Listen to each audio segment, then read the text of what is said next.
Today my goal is to repot every plant in my collection, and while I do that, I want to share some of the mistakes that I've made and also just kind of share my thought process, my ingredients, and show you what I look for when creating custom soil mixes. With that being said, let's take a closer look at some of the ingredients that I'm going to be using in this video.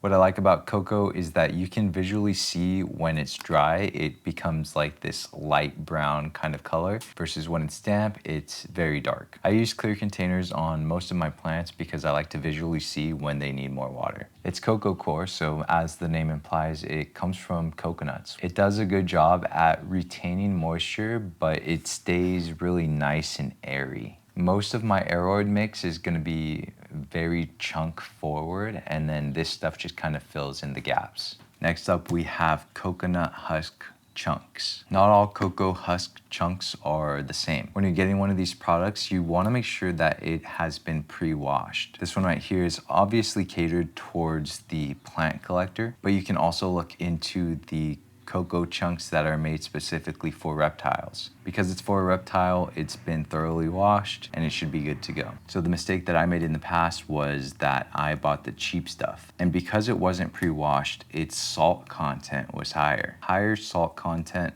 it's not typically good for plants. Think about plants, they get water from the rain. These are the coconut chunks. And another thing I forgot to mention is that there's a specific chemical, I can't remember it at the time of recording, but essentially what that does is inhibit or harm root growth, which I didn't even know about. Nobody told me about it. I stumbled across it on a random YouTube video and then went down this rabbit hole and figured out that's probably why some of my plants weren't doing great. I'll also show you later some of the signs that I saw on my plants that they weren't doing great. So when you're picking out coconut products, make sure it's been thoroughly washed. And even when I rehydrate this block here today, I'm probably gonna rinse it out about 2 to 3 times. The next thing that we're gonna talk about is orchid bark. If you think about aroids in the jungle, in their natural habitat, they typically climb up trees, right? So with my bigger aroids, I want to put them in something that mimics their natural habitat. Adding in this orchid bark to a soil mix can help with drainage, it can help with aeration, and I think it just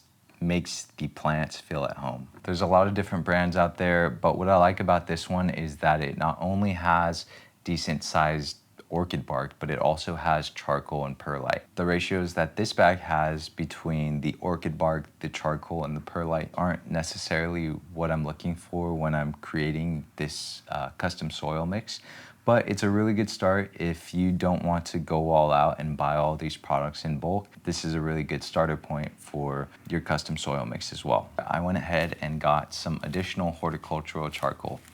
This is not the same as the charcoal briskets that you would use for grilling. I actually haven't tried this brand before, so I'm gonna go ahead and open it up, see what kind of size chunks of charcoal are in this. Something that I don't like about ordering charcoal online is that you don't really know what you're getting. Sometimes it's really chunky and it's exactly what you're looking for. Other times it doesn't really do well in shipping and it's more of like a powdery kind of substance. So let's go ahead, take a look at what we're working with. These are pretty decent sized chunks. Kind of hard to tell, but they're about 1/2 inch to 1 inch big. You can see compared to like my fingertip, that's kind of what you're getting. And that's pretty much what I'm looking for as far as sizing goes. Not only is charcoal gonna help with additional drainage in your chunky soil mix, but it's also gonna filter out anything weird that's going on. Whether that's mold or if you're using tap water, it can filter out any other foreign substances, I guess. Great way to keep your soil nice, clean, and healthy. The next ingredient is perlite. With my chunky soil mix, I really like using the thicker stuff. This is a size 4 perlite, but I'll also mix it with the finer stuff. You could definitely use just the smaller stuff, but some of the problems that I've had in the past is when you just use the smaller stuff by itself,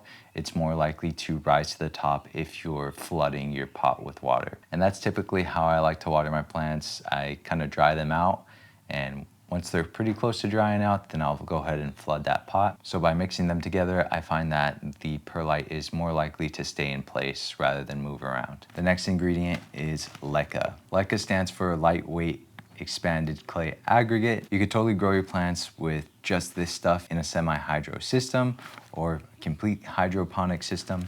Does a really good job at adding in drainage as well as providing aeration. It has these tiny little pockets where air can get in, and because these ones are so varied in size and lumpy and not perfectly round, the roots have to really learn to grab onto it. In the past, I've used some really smooth, perfectly round leca, and what I found was that the tiny little hairs that the roots grow, they didn't do a great job at holding onto that smooth surface, and ultimately when that smooth round leca disconnected from the roots, it actually harmed the roots. Not by a lot, but when I'm rooting plants and I'm growing these things out, the last thing I want is to take a step back. So keep that in mind and be sure to rinse off your leca, get off any of that dust before throwing it into your soil mix. The next ingredient is going to be this pumice. It's a rocky substance. It provides aeration. However, it's different from perlite in that when you water it,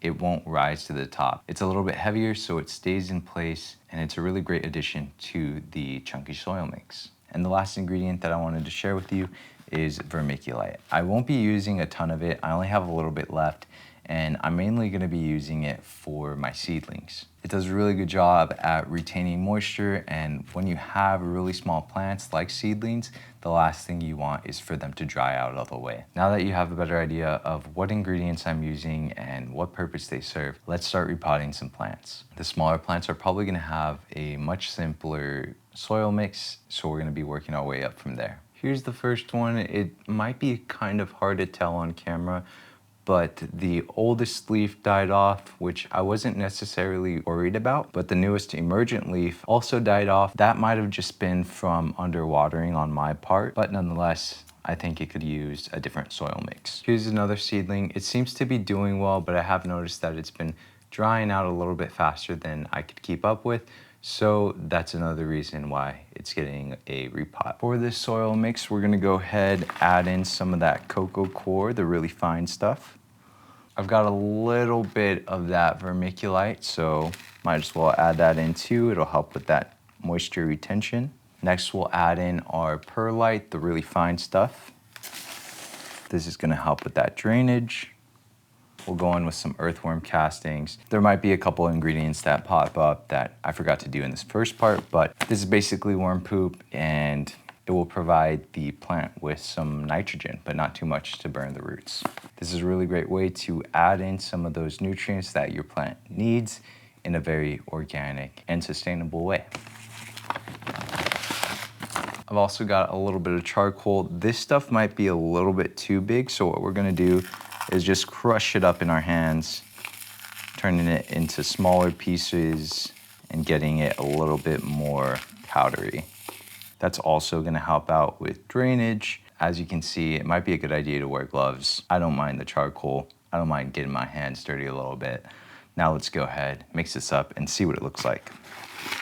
So what I'm noticing right now as I'm mixing this up is that it's very perlite forward. So we're gonna go ahead, add in some more cocoa coir, handful by handful, until I get more of a consistency that I'm looking for. So this is where we're at. It's feeling a lot more lighter, a lot more fluffy, and you can tell it's a bit more cocoa forward. I probably won't be showing you every single plant repot, but again, just kind of walking you through some of my soil mixes and some stuff that goes through my mind as I'm making these mixes. We're gonna move on to our plants that are in about 3-inch containers. Here's a couple examples of what I noticed and what kind of made me want to repot these plants in the first place.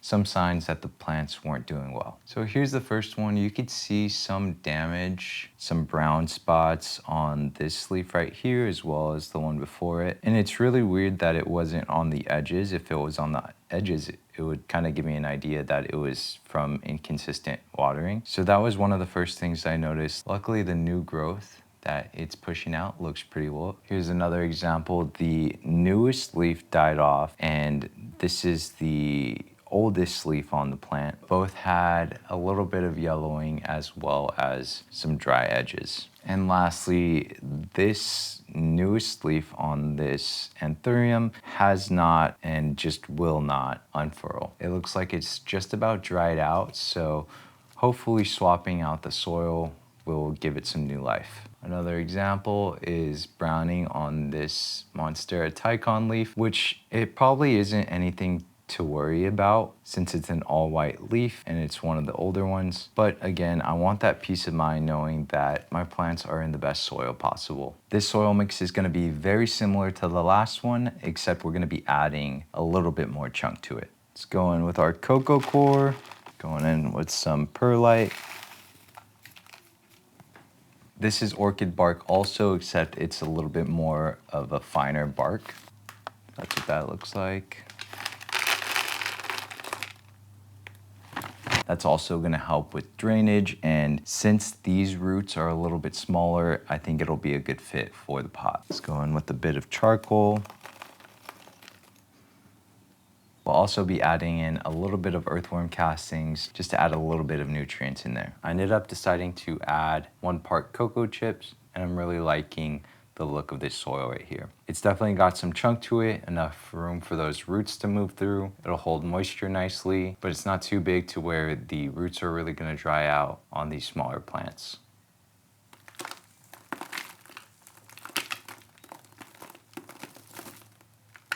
Let's now move on to a soil mix that's a little bit chunkier, a little bit more while draining, one that I use for both Monsteras and Anthurium. This mix is gonna have a lot of different stuff in it, and it's not completely necessary to add all of these things in. You could totally simplify this mix, but since I have all this stuff lying around and since I've bought it in bulk in the past, I'm just gonna go ahead and mix it all together. I like to start by throwing in stuff that's gonna add drainage to this mix. I know I'm gonna want some leca in there. I know I'm gonna want some pumice, charcoal, small orchid bark, large orchid bark. Next, I'm gonna add in some perlite. Be sure to wear a mask whenever you're dealing with perlite because it can get really dusty and it can be really tough on your lungs. Lastly, I'm gonna go ahead and add those cocoa chips. This is gonna help with moisture retention. This mix right here is basically my go-to when I'm potting up my Monsteras. When I'm working with my Anthurium, I'll go ahead and add some extra cocoa core in there, the really fine stuff, just to help out with that moisture retention. I don't really have exact ratios that I use. I just kind of keep adding stuff and go off of vibes, you know what I mean? What I'm looking for is something that's light, airy, and something that the roots will easily be able to move through. This mix right here has no fine cocoa core, and it's what I like to use on my variegated Monsteras. It's a great way to prevent root rot. One of the last things that I want to talk to you about is fertilizing. Since this is a soilless mix, there's not really any nutrients in there besides the earthworm castings. For the first 4 to 6 weeks after repotting, I'm not going to add any fertilizer. As the roots are recovering after being repotted, my goal is to stay away from any nitrogen in the soil. Nitrogen can actually inhibit root growth. During the first 4 to 6 weeks, I'm only going to be using these prop drops. This will help with root growth and getting the plant acclimated to its new pot. When it comes to fertilizers, you have a few different options. You could get an all-in-one fertilizer to add to your water and then feed your plants that way. This MaxiGrow works pretty well with basically any type of mix, whether it's hydroponics or just regular potting soil. You do have to be careful with this one though. It's a little bit stronger and you run the risk of burning your roots. Pretty and Green recently sent me their new fertilizer, so I think I'm gonna be trying this one out. It has a solid NPK ratio and all those micronutrients that your plant needs. It's a great all-in-one fertilizer that you could use weekly. And I'm not too worried about the roots of the plant getting burned with this fertilizer. And if you want something super low maintenance, you could get something like this granule fertilizer.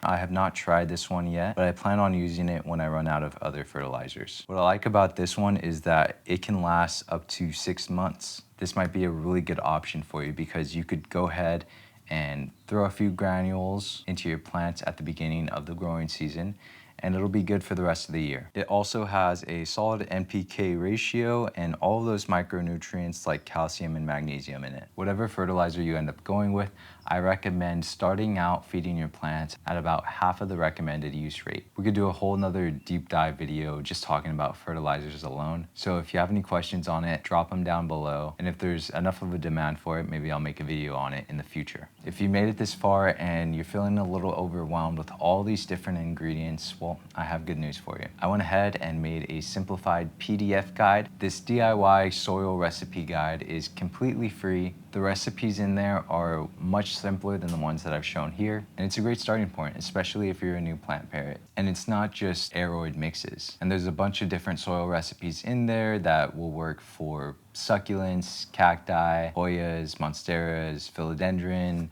anthurium, basically all the different plants you could think of. If you like this kind of content, feel free to like, comment, and subscribe. It actually helps the channel, and it lets me know that you like this kind of content so I can continue making more of it for you. That's all I got for this video. Thank you for watching, and I will see you in the next one.